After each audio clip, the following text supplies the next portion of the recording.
Everybody, welcome back to Ready, Steady, Play, where it's episode 3 of Legacy's Allure. We're just about to start round 2. In fact, we haven't even unexhausted our dudes, so let's do that. Well, do you do that at the end of a round or the start of a round? It matters, because do I turn this die first or not? Tick up the die, Chris. It's round 2. It's round 2.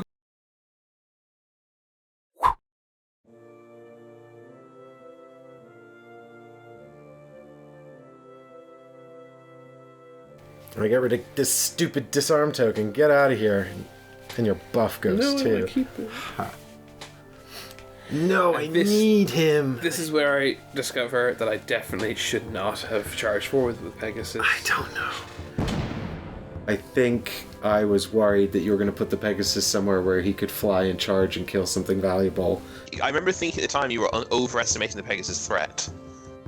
I remember being surprised you didn't just take him out at one point, so that must have been why. I made good use of those pikemen, actually, that steadfast ability. Yes, you did. Maybe I'm worried about him landing over here and charging my leader and doing 2 damage that way. Yeah, you're possibly about getting behind the leader, but I don't think it would have mattered too much, because you'd have easily had to kill him. But I guess, but you know what, if he had flown in behind the leader, you'd kind of have had to deal with him, I guess, and it would have meant you couldn't attack other things, with, like, for example, with the Hellion, the Grunt. Yeah, I think I am concerned about him flying in back here and maybe harassing these guys, my squishy folks, a little bit. Particularly if he lands in because he can land in D5, charge any of these. Maybe I'm worried about him taking out the Hellion, actually, yeah. That's probably what I should have done with him, actually. Wonder why I didn't do that. I mean, I know what was running through my brain at this time. I was basically just trying to map out every possible kind of like exchange. It's like, right, so if he attacks him, he's going to attack him, and he's going to attack it. You know what I mean? I was trying to map out every clash. Yeah. So no one, and I didn't, and clearly you didn't either, find a satisfactory sequence of events that you wanted to chain out, begin. So yeah, I don't know, like but even trading him here for the trade for the pikemen's a 1-for-1.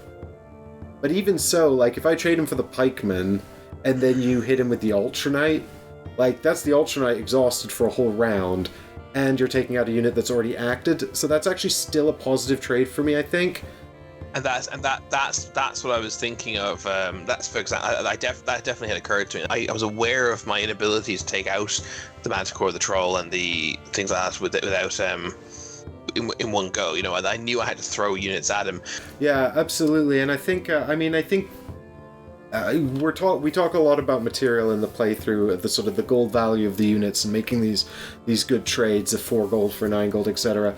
But there's always the complicating factors, like the Razormane Manticore has the physical damage return, and that's what makes it so incredibly threatening. And there's these hopes, you know, like because your Captain Tristan has the Sunblade item, and you've also got the Adept Tempest Mage, both of them have got imbued, which gives them magical damage, and magical damage is not returned by the Manticore's physical damage return. So if you can hit the Manticore with these characters, then it potentially leads to an even more favorable exchange. So and that's just one particular example of all the kinds of things you're thinking about as you're playing the game and trying to sort of establish these good exchanges. Yeah, there's all those things, and they all interact differently, and it's all going through your head for every decision. It's definitely it's a tough one. Yeah, absolutely. So let's play on and see what happens. Well, I can talk you through my process a little bit here, because you asked if I had in the last episode you asked if I had a strong opinion about it. And you said you didn't. Yeah, and I'm not going to yet reveal whether I did or didn't, because No, you said you didn't have a strong opinion. Yeah, but I might have, but now I'm not sure if I did, because I thought you could do something, but I don't think you can. Do you know what I mean? Did you lie to me? Well, I'm going to sit here, and I'm going to think about my life choices for 2 seconds. I will fix up dice. Mm-hmm. Whilst you think, well, I'm done fixing dice now, so it's your turn to move. Oh my God. Oh God. There's so many reasons why I wanted to be first. There's so many reasons why I wanted to be first. And I have I've realized this crucial mistake, one of many that I believe I've made. I'm beginning to wonder, actually, if this game doesn't often feel just like sort of a cascade of mistakes you hope your opponent doesn't notice. Do you know what I mean? The way it's been. I don't feel I've made any massive blunders yet, but that's probably just because I haven't seen what they were. Well, that's exactly right. I mean, I feel like maybe I'm like, because I've played this before, I might be like aware of the blunders, but I still don't know Some how. of them. Well, that's the first step of learning, isn't it? Now I'm aware of the blunders, but I don't know what to do about them because I'm not good enough yet. But yeah, I was sort of very excited to do some things, and now I think my first move actually has to be to attack your pikeman with my Razor Mane Manticore here. Yeah, I mean, I saw this. I didn't expect this to be your first move. I saw this coming. Obviously, I thought that pikeman wasn't going to get to do anything, but other than die. But I'm surprised you're not activating your cave troll yet. You must have something cooking.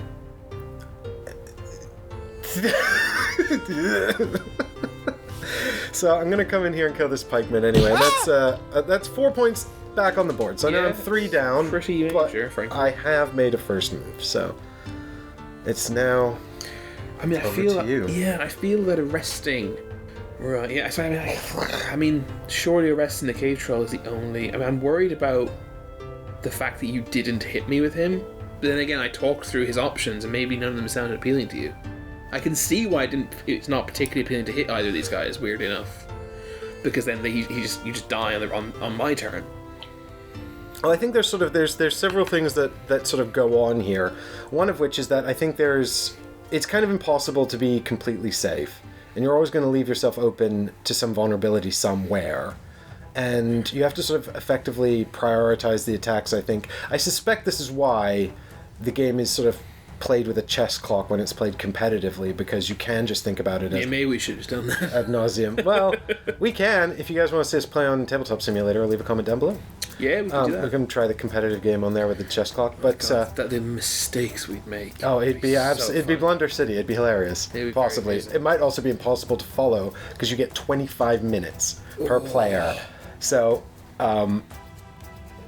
we wouldn't be chatting and making jokes with you guys. Well, I'll tell you what. Since again, since I have a fairly decent commitment to this idea, let's just go with it. Let's just arrest the troll again. So, not exhausted. Disarm. Disarm the troll. Well, it's arrest. It's arrest. It's arrest that is being used to disarm the troll. Yeah, I'm doing it without a combination. So therefore, I'm not exhausted. Yes. So here's I was looking at the disarm token over there for some reason. You are disarmed, sir. Okay. And now, what I'm going to do is I'm going to use my Troll Doctor to undo the disarm. The debuff. Yeah, I was worried you might do that. Well, I can't let you just wail on my 9-point unit with no repercussions. Yeah. Especially when he's holding the ground I need to win. That makes perfect sense. Is this a combo? Recover? It is combinable. So I'm going to move him as well, actually, up to here. Okay. And the reason for that is because I don't want your Pegasus to sweep in and... Never mind. Shit. Your turn! Oh, I see. Look, I've created a inassaultable hex of protect that man. So we're kind of just back to the position once again, where I'm like, do I? You're capable. I mean, I can exhaust him. Which I almost. So the reason why I'm not, I was sort of like willing to accept that the cave troll would get controlled for another round, but I'm okay with him being shield bashed because that exhausts you as well. So if like they're in a deadlock, you're not using Tristan for anything else. Yeah. Tristan is 12 points. He's getting tied up by a 9-point unit. Absolutely, yeah. So I'm kind of like I'm willing to accept those. So that's why I'm wondering if I'm just kind of willing to let you. Have kind of used this 6-point unit over here as well. So I'm on 50 now. I think you've used it well. But yeah, his movement, being able to cover my flank there as well, has been actually really helpful. Yeah. No, it certainly has. Because we're back in the situation again where I'm like, do I mind if I kind of almost want you to attack first? You know, if I attack you first, you just finish me. Yeah, I can. Although I'll leave the yellow square. True. That is hex. true. That is true. Clearly not a square. It's anything but a square. It's anything but a square. It's a square and a half. I've never heard it. Yes, I guess so. I yeah. I mean, certainly size-wise it is. I don't know if, like, area-wise that works, but, yeah, I don't know. I'm not. Of course it does. It's maths, baby. I'm not a geometrist. Geometrist? Whatever the word is. A geologist. I'm not a geologist. I don't know about shapes. Clearly. So many big lads who are just so scary, and I don't like it. That's your healer, right, as well? So the healing's done, so I'm not going to get any healing this round. So that's nice to know. Kind of considering just buffing this guy again. He didn't even use it last time, but it kind of gives me options. Like, it means I can one-shot him, right? It means it kind of makes you think about a few more things. Straight away, if I have a feeling we both want to see who wants to do what here. I mean, I can wait this out because I've controlled the space, but I don't think I'm going to get that chance. Oh, it's all going to start coming apart. Yes, indeed. Oh, that Ultra Knight is so scary, and I've done 0 damage to him. Tristan's also a problem. Also, the Knight is a problem. But then you've not done anything to the Firefist Minotaur. You've not heard the Race Main Manticore. Those are sort of my big guys. And then the Troll is still a problem, too. Like, I think that's kind of how you have to think about it. It's like, these are the units which are problems that I need to solve. So I need to get rid of them before I lose the means to do so. I definitely haven't sort of advanced like a block down the middle of the board before like this. No. I've gone total turtle mode. I'm just once again just paralyzed by options that I didn't see before. All the options in the world. How do I prioritize? What's most important? I'm also looking at units who potentially won't get to act if they don't act them soon. Yeah, that's a huge consideration. Like those pikemen, they'll never ever get to do anything ever again because they got eviscerated. Yeah, I'm aware this Pegasus is very vulnerable. Yes. And if you at any point you can kill him if that's what you choose to prioritize. So there's a part of me that kind of wants to just act with him. Yeah. You could kill him, for example. He could kill the Goblin Flanker. Yeah, absolutely. He's vulnerable to the Minotaur, right? And the Wyvern. Yeah, and the Wyvern as well. The Wyvern could just. If I go over here, I can position myself so that he could no longer charge me. Only the Wyvern could charge me. Which would mean forcing you over there. I'd have to give up my defensive positioning. Yeah, exactly, which is why I'm kind of considering it. I don't want to do that. Even though this is a 3 for a 6, if you choose to take him, maybe that positioning is worth that 3. So he's going to fly, he's got 4 movements, he's actually going to fly 1, 2, 3. So he's all the way over here before he moves in there for his 4th. Right, so he's going to ambush the Goblin Flanker. Alright, it's now 4 to 11. Yeah, but I don't think that's going to be the case shortly. Well, I'm banking on good positioning, saving my bacon here. And I think now is the time to activate Battle Fury onto the Hellion. Right. So, this is the card that we looked at in the first episode. It's range 5, cost of mana, target an ally, they gain charging and power 1, and then they take damage until they reach 1 health, and also, if not combined, then this gives the caster +1 action. So, if I had spotted that, that's something I could have really done to hinder that. well, I have been working Instead of this Pegasus move. I have been working as best I can to protect the Hellion. Sure, yeah. In fact, that's the reason I attacked the guy with the Manticore. The only reason. To what? Well, because if I cast this first, you would have just killed the Hellion. Sure. He doesn't have to exhaust to that, right? He doesn't have to exhaust, but he did spend a mana because he didn't combine only it. 1 mana for Battle Cry. For Battle Fury, yeah. Wow. But I mean, for any other unit I have on the board, it would essentially kill them, right? Or we'll produce it at waste. Yeah. And now the thing is, because that unit doesn't even activate, it makes them very vulnerable. So I can buff them they gain charging, but then they have to be able to do something with that. Well, he has pathing, so he can move through anything. Yeah, so his only real purpose as a 4-cost 1 health point unit is to, even without... Whatever you attack will die. Without Battle Fury, right. I think he'd be really difficult to utilize, because he doesn't have charging.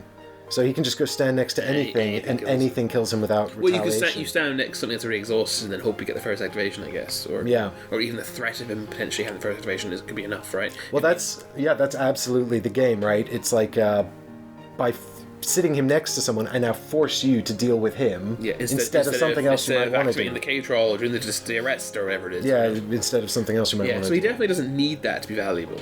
No, but I think he's more high skill to utilize effectively. Which, it's not me yet. I'm working on it. So I can't stop. I can move him there, right? Or here, but regardless, you can attack. The only thing I can do is actually force you to not give you the choice. I can deny you the choice between these two. So I'm going to give you this choice. Instead, I'm going to shoot the Cave Troll for 2 damage with this archer. Yep. So range 3, 1, 2, 3. He exhausts, and that goes up to 3 damage. Okay.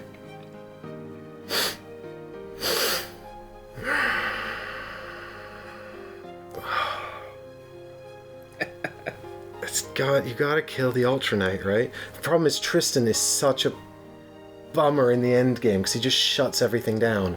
If you've only got like 1 or 2 units, Tristan is unkillable because he's just like, arrest you, Shield bash you, can't touch this. And I'm just like, God. You heard it here first, guys. Tristan is OP. But the Ultra Knight represents its ultraness. Precisely.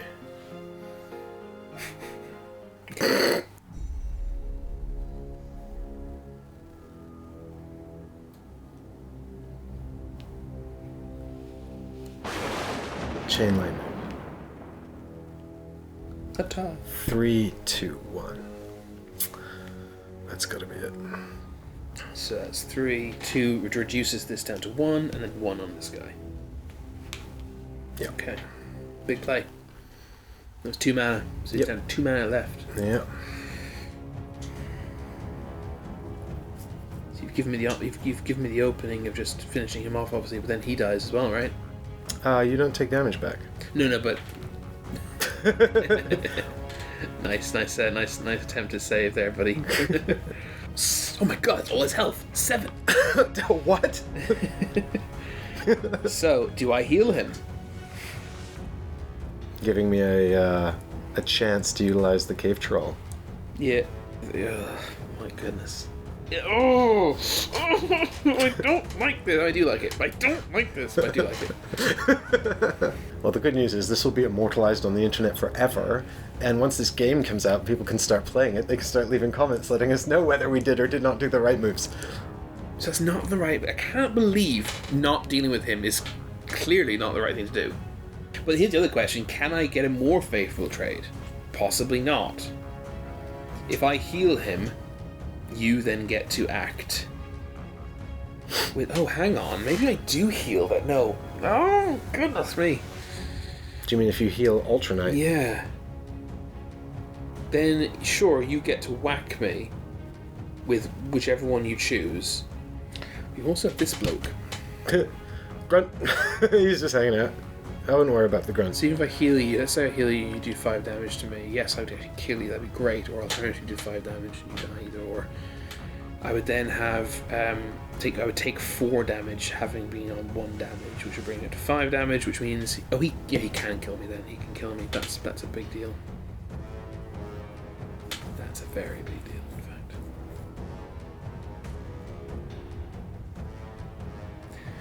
I think I'd worked out something very brilliant, but not considering him. And now that I consider him, it's all fallen to pieces. Which is so upsetting because it was really good. It was I'd really crunched at it and found the solution, but I hadn't. It was a lie. The solution was a lie. Could be better. Sorry. I'm having a good time. So, That's fine. Take that. That's your... This must be so boring for you. unless you do something monumentally stupid, it won't make any difference. So I think we're going to take that trade. I think it's the only thing logical for me to do. He's going to kill the and doesn't take any damage back.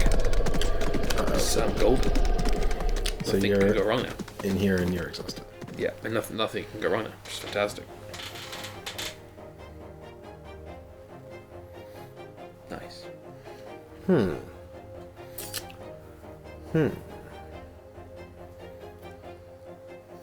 Oh my god, Mike, will you stop taking so long? What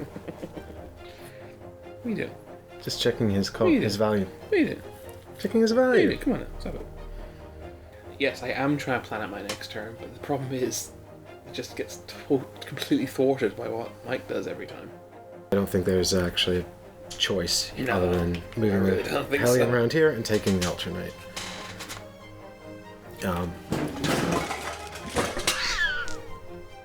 Cool. He's dead. Why? No, he's not. Sorry, he's not. Sorry. I don't know why I thought that. He will be soon. Sure. I mean, not necessarily, unless you want to use him, which you could do. Which would Rawr. not be fun for me. Crag Wyvern. Not be fun for me. You call it Crag Wyvern? Yeah, that's what I said, Wyvern. Craig Wyvern. It's his name, Craig. His name is Craig. I don't Yeah, think it's you from knew Scotland. That. It's impressive that you knew that. So that I still have the option He's for this exchange. Entirely killable. Yeah. But I don't just kill him yet is what I'm thinking. So I still have the option for this. I know that right now you massively won that exchange by 6, but I can reduce that win down to 2. Or down to, not 2, 3, I think. Well, I think we're both on 19, right? So it's pretty neck and neck Yeah, it is. by the material calculations. I don't know if that's something you're meant to consider to this extent. Like, that's become our meta game. Well, I mentioned it because I think it's a useful starting heuristic. To an extent, you can ignore the yellow thing if you have a plan to get there towards the end game, and that's definitely a consideration. If you wind up with a bunch of slow-moving units spread across the board and you're the attacker, you've not done your job. Like, it's there to focus the conflict somewhere, right? But at the same time, it's hard to look at all these units and go, what is good, what is valuable? But because you can look at the statistics on the archer and say, well, he's worse than the swordsman, but then he's worth more points because he is in fact more useful than the swordsman because he never suffers retaliation damage, and he's got ranged attacks, so he's more versatile. So it gives you a bit of insight, and it sort of gives you the opportunity to sort of question things like, why is that so expensive? Because there's not a lot of low-level heuristics in this game. We'll see what I do now, because I think I know what I do, and I think it ends up being kind of a nothing, a bit of a wasted move, but like a little bit of defense positioning, which was okay, but really didn't achieve a lot. And I could have stopped this, unfortunately, from you. But let's see. So he's gonna move to here. And exhaust. Okay. This swordsman. Move to you. Yeah, this is what I thought I did. I decided to plug that gap, which in hindsight, really, it was to do with the. I think what I was thinking was the Minotaur, and the fact that he can charge and everything, because he couldn't take out the knight in one go if he decided to make that charge. But I also didn't want him to charge through that gap. But what I should have done, I think, was I should have attacked something, and you're gonna see what in a minute. Yeah. I'm gonna go. Yeah, that's the thing. I wanted to see what you were doing with him, right? And charge the adept mage and kill him. Okay. That's a pity. Yeah, and as I say, look how quickly you're doing it, right? Look how you knew, you were like, yeah. And that's, for me, I mean, But this. there's obviously Sorry, go on. no, there's a lot of game to happen, but this was really the move that set you up, I think, for the climax. Obviously, not to say who won, but it set you up for, you had a really strong finish. Yeah, he kills a mage, and I think I now deliberate for a long time, I think, over whether or not I now abandon this guaranteed kill in the Hellion.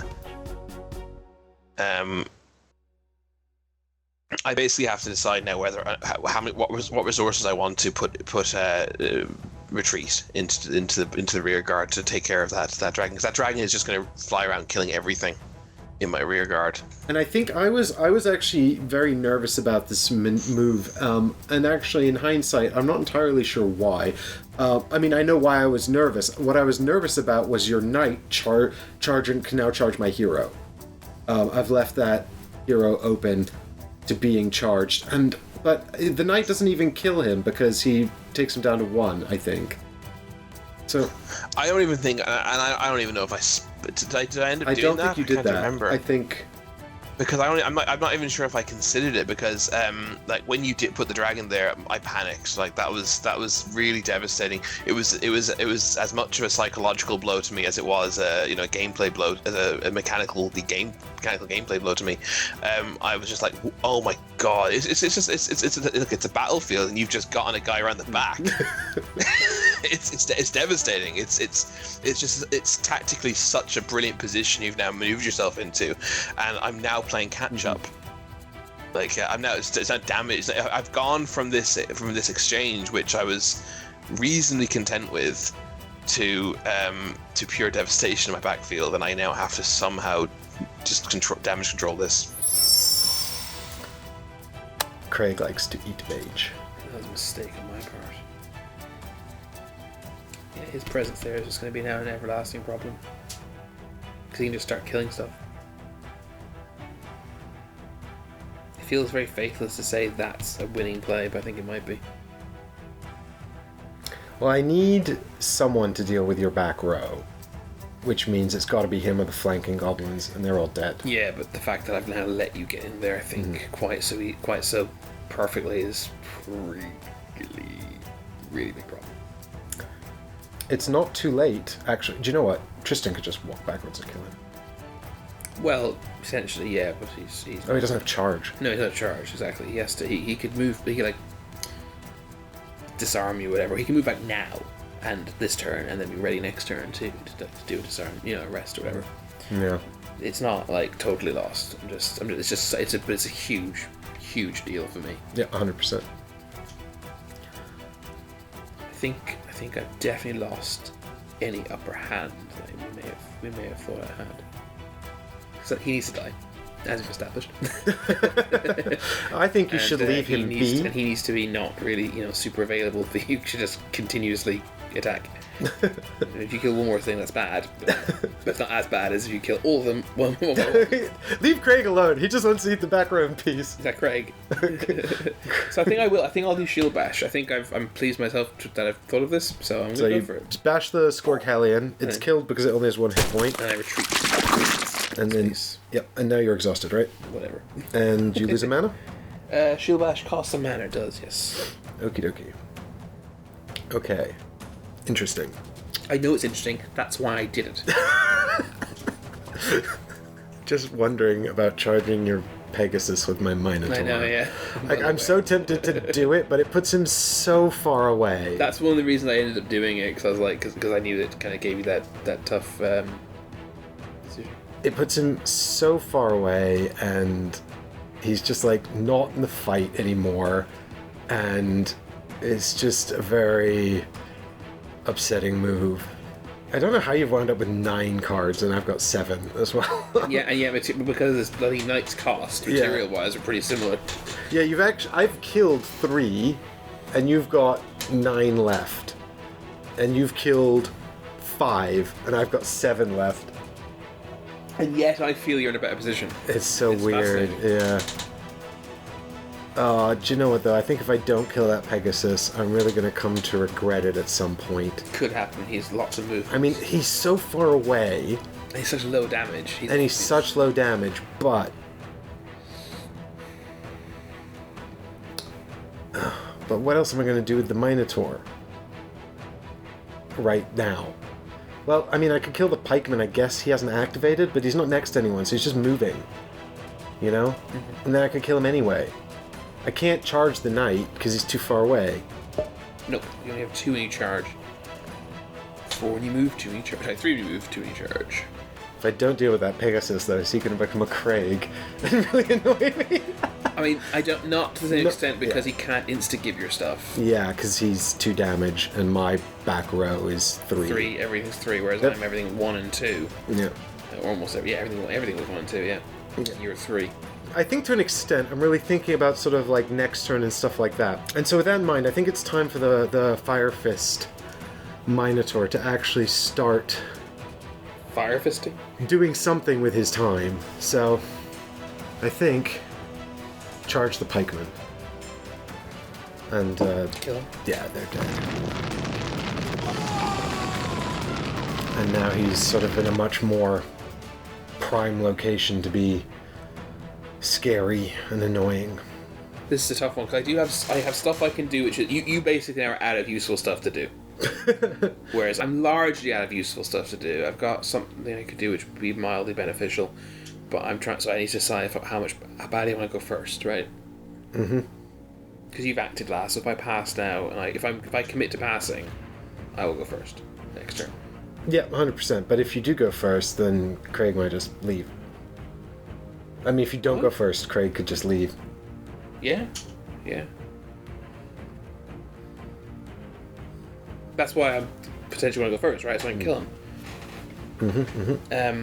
That'd be a good kill actually as well. But you haven't even used your what is now your best unit on the board. The knight. Yeah. Well, best active currently, Yeah, non-exhausted unit. Yeah, but that's it. Exactly. No, I mean, right. I think other than Tristan, he's your best unit. Yes, he is. Yeah. I like how the priest was a really important part of like a crucial moment, and now he's utterly useless. Right now, he's totally useless. But that's what I mean. Like, it's so funny how he was so important, and even though he's done nothing, he's still been really important this round. It's really interesting. I almost ate him. I think you pay a very small premium for burn, and in I only have range 2, which I've noticed is actually a big limitation. he's been out of it for the game. The archer hasn't done anything. Yeah, this is yet. the thing. If I don't pass, the useful stuff I can do will put me in range of that archer. Well, that's his whole game. Like, I moved him there round 1, so he could just sit there and be like, if you come over here, I'm going to shoot you and burn you. Yeah. And that's kind of his value, right?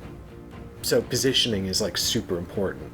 If I could charge him, right, and knock most of his health off, he won't take anything back actually, because the 1 will bounce off the armor. But then you can shoot me. Well, I definitely thought about that because I was really hesitant to move the wyvern because I thought the knight could charge me, and it's only because I've got the shield actually that I wouldn't just be gibbed. But then I was thinking, like, I've got a lot of mileage out of Car Fool already. Like, how much I think it's better to do this than to actually run the risk of him dying. I think I will do this though. I think I've made my decision. I think he's going to charge this guy. Car Fool. 1, 2, 3. So he knocks this off of you, but unfortunately that saves you, and you survive with 1 health. This is true. He's exhausted. He doesn't take. He retaliates 1 damage, but my And armor take soaks it it up. Yep. This is true. It's over to you now.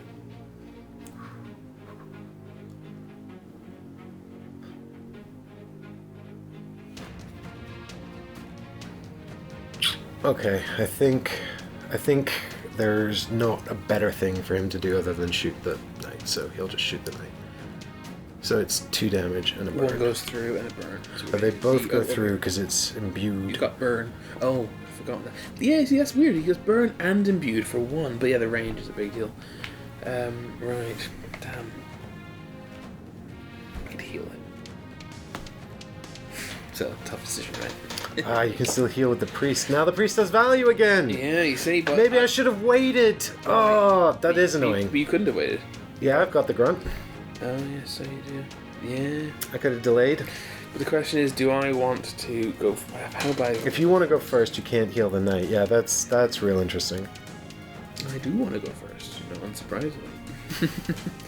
God, I didn't even notice you still had both of these guys untouched over here. Yeah, they're just kind of piddled about. God, I need to eat him. I think he's going to stay where he is and heal. Yep, I think that's a good choice. I'm going to then... I think I need to do something with this grunt. As much as going first next turn would be so good, though. Maybe I don't. I'm not sure. Well, I won't.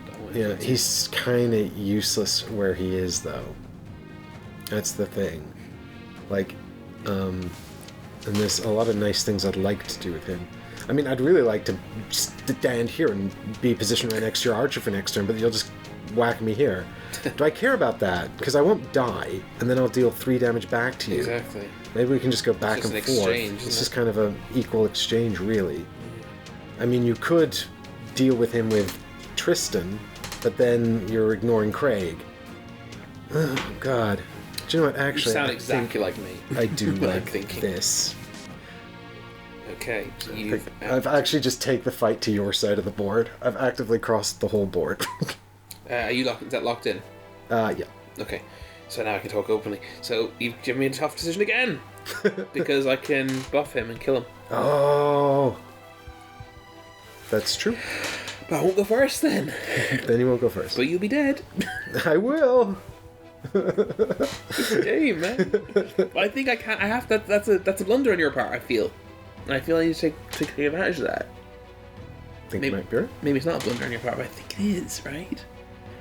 Because you've got nothing to activate. I can literally just 1-2 this. I mean, it means you'll be able to kill something else with him before I can attack you. Is that a good exchange? 4 points there. Yeah, so I remember having a strong opinion about what I wanted you to do here. Next turn you can just... No, do you know what? I think I was actually just very upset that I hadn't realized that the tactician could buff the swordsman and kill me outright. I think I'd forgotten that, and I was very worried that you would just do that and I would lose my grunt for no return damage or effect, really. So I think actually that's what I was concerned about. And then you wind up not doing it, I think. Why am I not wanting to kill that grunt? See that look? Hang on. There's this eyebrow curl to the camera here from me. Hang on. I don't think he's giving me a massive I can see it. That look right there. This is the... I didn't realize that he could take out my grunt, and I'm saying nothing because I don't want him to do it. Why don't I kill it? You're out of units. Yeah, so I think maybe it's because I just acted with the grunt. So if you pass with both of those guys, you'll get first turn next time. And I think that was it. But, I know exactly what it was. I didn't want you to take. I think I didn't want you to take out my archer. I think I was very worried about the archer dying to the wyvern. I think I wanted to kill the wyvern before he could kill the mage. I think you were worried about one of those 2 units acting first and killing either the archer or the mage. Maybe it's the archer, but I don't know, because you like acting first. You can't save the archer anyway. It must have been the mage I wanted to save. That's the only.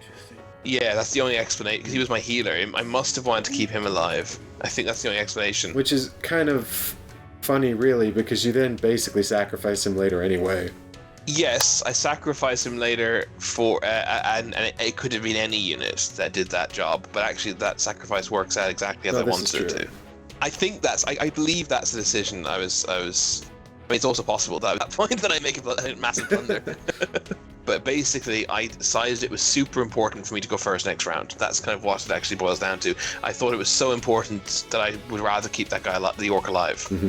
I remember being incredibly relieved you made that choice, but I'm actually not... There was a number of times where I got very nervous about certain moves that you might take, and then being somewhat relieved in the way it played out, and then realizing that actually the things I was worried about in the first place were either foregone conclusions, so I needn't have worried, or never a threat, so I needn't have worried. So, like, it's, definitely sort of a case of getting, like, sort of caught up in all the possible interactions and not seeing the wood for the trees. That's really intriguing. I don't know what you've seen, but I really want to know. Well, because I've been thinking in my head, Mike's going to do this or this, and I saw this third option. I'm like, well, if he does that, though, actually, then me going first, it was the fact I didn't go first was catastrophic, frankly, because it gives him a free swipe essentially. Anyway, look, I made my choice. On to round 3. Tomorrow on Ready Steady Play. So we'll be back for what I think will be the finale of Legacy's Allure, because there's... half of the people are dead now, so it can't take that much longer, right? Oh, this is dead. This has turned into a right bloodbath. I knew a bunch of people would finally die. It was less than I thought, though. So we'll be back tomorrow for the next episode of Legacy Allure. I hope you'll subscribe to the channel so you don't miss it. See you tomorrow, everyone. Bye.